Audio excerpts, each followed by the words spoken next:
welcome. We're back with another video of yoga.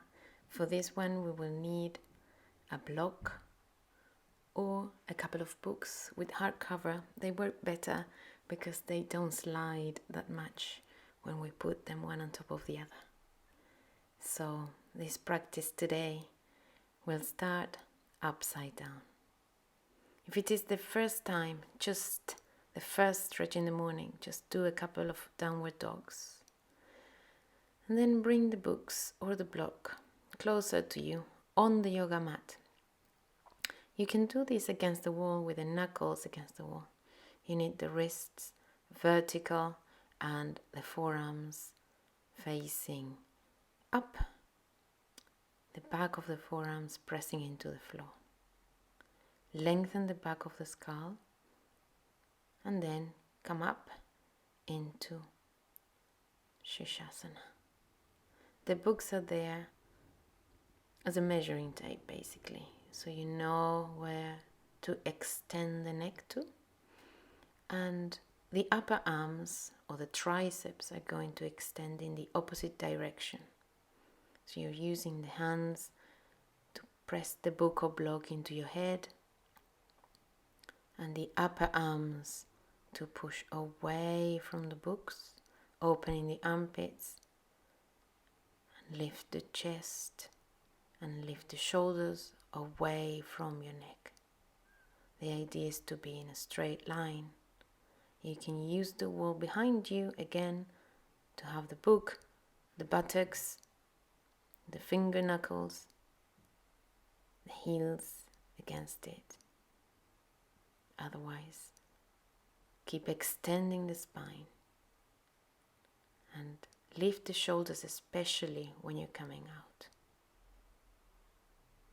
You can take a moment to rest and release any tension in the neck by placing the block or books underneath your chin, extending the arms in Adho Mukha Virasana with the chin supported. So you're extending arms and chin away from your body.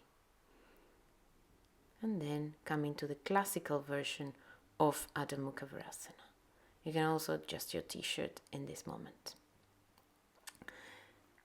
Come back up. Move the blocks to one side. And then we're going to get ready to do the next position. So, Virasana. Scoop the skin of the calves away from the knees. For this one, you can either sit on the floor, if your knees are alright. Otherwise, take the book of the block and sit on them. You want to press the little toenails against the mat with your index fingers and the heels with the thumbs. Roll the shoulders back and down and extend from the shoulders to the elbows. Lift the chest and bring your waist back. It's important that when you bring your hands or arms up, your waist is not coming forwards with you. So sit the sitting bones down, extend the arms up, lengthening from the hip all the way up along the arms, locking the elbows and hitting the wrists up. We're going to change the interlacing of your hands. Place the hands on the top of the head, open the elbows and roll the shoulders down. Again, press the wrists, the palms against the ceiling, lock the elbows and try to open the armpits. Keeping the torso straight, the shins and front ankles pushing down. Extend the trunk, extend the arms and the wrists up to the sky. Bring your arms down and then pressing again the front of the ankles, the center of the shins. We're going to extend the quadriceps. So if you can come into Supta Virasana, roll the buttocks to the back of the knees, lift the buttocks up, lengthening the skin from the waist to the back of the knees. Come back up. If that is not possible for you, keep using a little bit of height for underneath your back. So in this case, I have the buttocks on the floor and a little bit of height. So lift the buttocks, extend the quadriceps, lift the hip bones up, and press the front ankles and shins down. Lift your arms up above your head.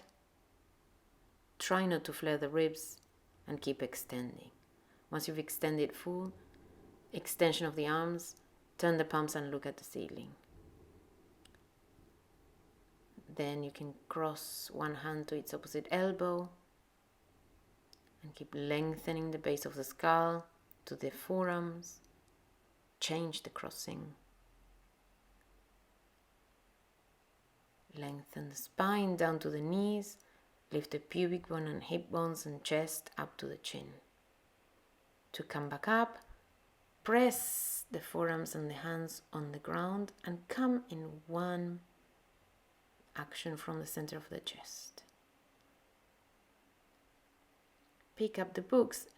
This is the variation for those of us who cannot go down all the way.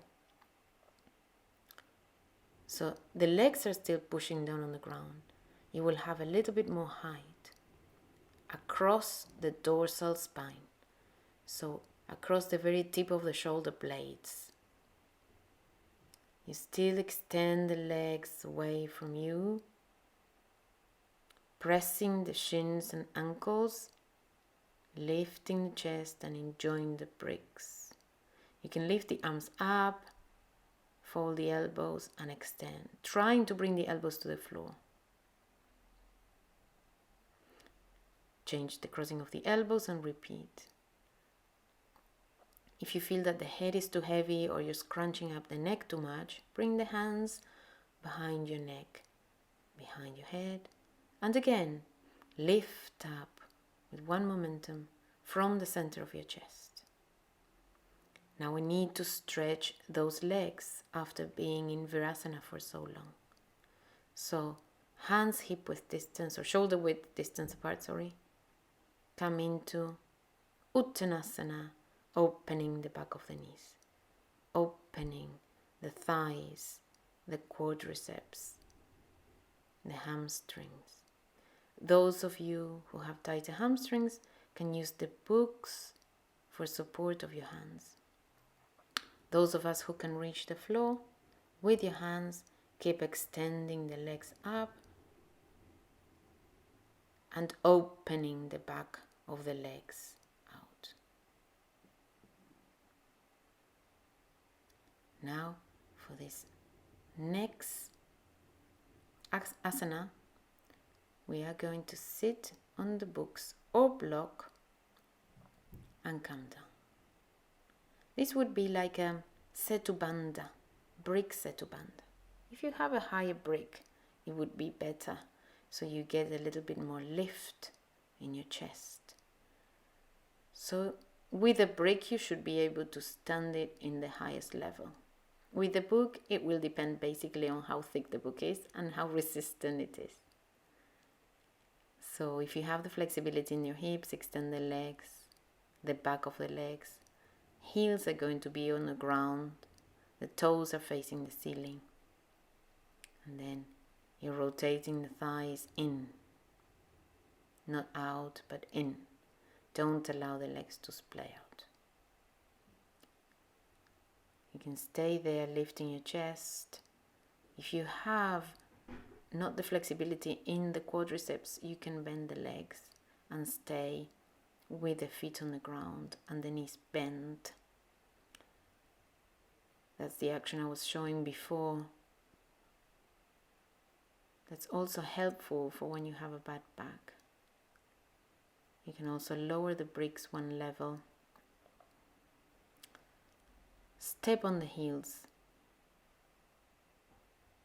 And then pressing the heels into your hands, lift the chest up into Chatuspadasana.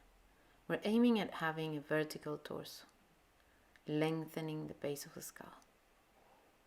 You can repeat that a few times and then curl your back all the way down to the mat and sit back up rolling onto the right hand side.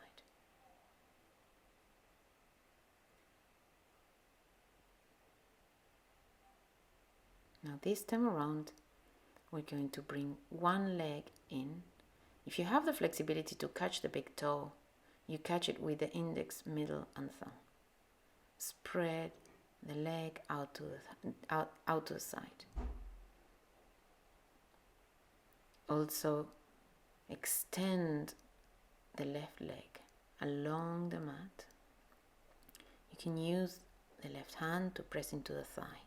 The idea is not to lift that thigh or roll onto the side. You want to keep your whole front body facing the ceiling. I put the book as a wedge outside my left hip. This is just a wedge. What you need to feel is that your outer hip wants to come away from that wedge as you open the leg in Supta Parangustasana 2. Revolve the abdomen away from the open leg and press the thigh of the long leg with your right hand. Bend the leg, come back up, knees to your chest, roll over onto the side and sit back up. Once more, I get the books. I'll sit on them. You can do that with the brick as well. Lengthen the buttock skin. Lift the two legs. Roll the outer hips back and away from your torso. Create separation between your abdomen and your thighs. And lift the heels up. That's for people who will not normally reach a right angle with their legs because of the tight hamstrings. Extend the legs. If you can, reach with your hands to the toes and keep the extension. So the buttocks are going to one end and the head is going to the other end. Shoulders are as close to the mat as you can take them. If you have a belt, you can use your belt for those of you who cannot reach the toes of the feet. Bend your legs, lift the buttocks, remove the bricks to one side, lengthen the skin of the buttocks away from the waist, extend the feet, and get yourselves ready for a little bit of relaxation. The books can come on top of your lower abdomen and the forehead. Just a little bit of weight there will create some magic. Frontal cortex is releasing and also the lower abdomen is losing grip. You can close your eyes. Keep lengthening the back of the head, the base of the neck, away from your shoulders, rolling the shoulders to the mat, lengthening the back of the legs, and then after a few minutes you can stay there as long as you want. After a few minutes, remove the bricks to one side. One at a time, bring your arms to your chest. One at a time, bring the legs up. Roll over onto the side and try to stay all the way down on the floor, bringing the head up last. And then thank your bodies and your minds for being healthy. See you on the next one. Namaste.